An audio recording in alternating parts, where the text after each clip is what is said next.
कजरवा टिकुलिया छिनरी बुजरी के बिरहा सुन लीजिए आप लोग।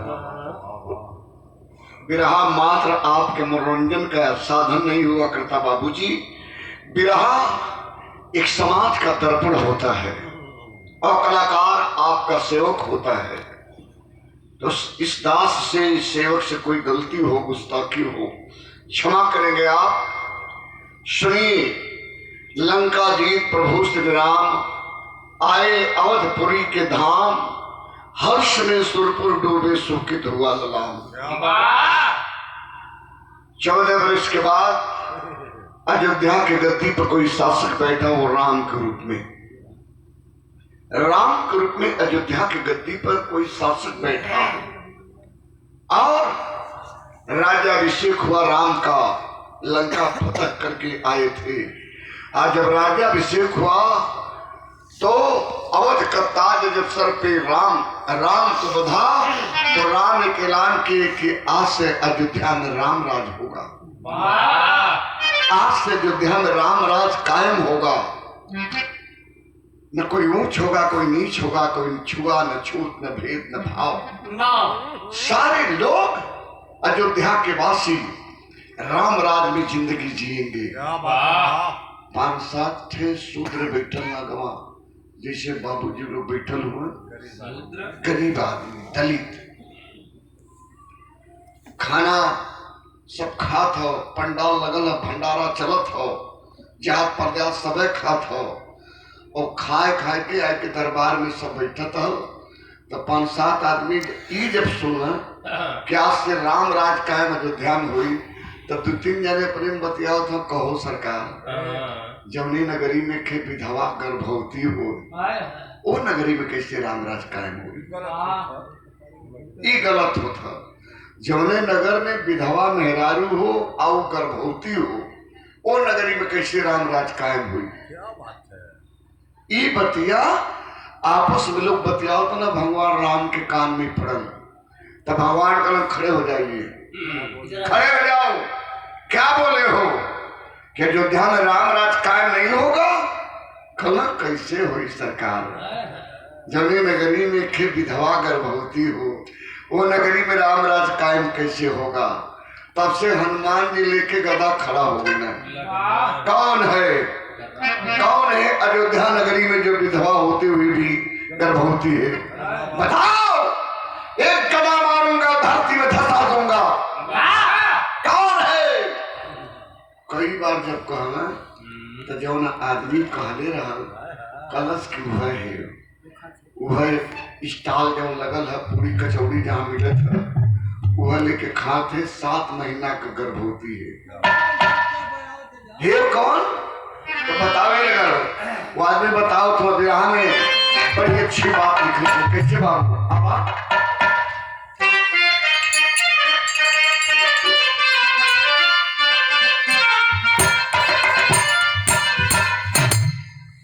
अरे अवध का बिगाड़ हलस पानी आई, सीतारा धोबी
सरकार वो है।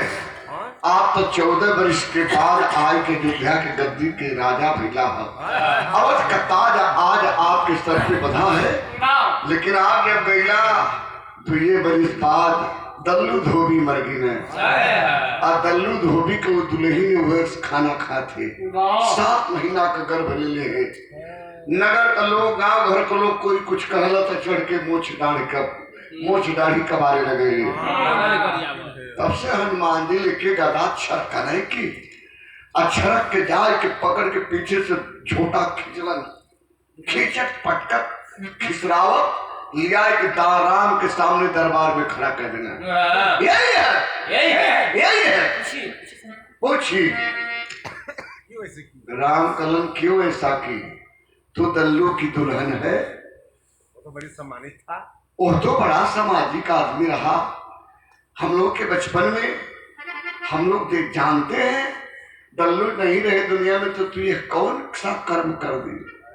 रोवत थे रो के कलश पहले हमारे बरवा तो छुड़वा था सरकार। हनुमान जी पीरत हो छोटा होकर पकड़ के कहल राम कलन के हनुमान जी कपिवर छोड़ दीजिए बताएगी। बाल जब छूटल होकर तो हाथ जूठे अब थरिया सब्जी पूरी कोई फेंकाई गई हाथ होकर जूठे से हाथ जोड़लस रोवत रह और रोई के कहल राम से का कले बाबूजी कलश की सरकार हमारे के बात सुने के बाद हम बताइए कर क्या बात है का कले बेटा आओ।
दरबार में लगन के कोई है ये नहीं सन्नाटा छाई गया। जौन हनुमान जी ओकर बार पकड़ के झोटा पेर के पटक दिया के दरबार में खड़ा कर ले वही से सवाल कर दिल हमसे तो गलती भई प्रभु जवानी का भार न सहाय त भारी कली पाप है राम।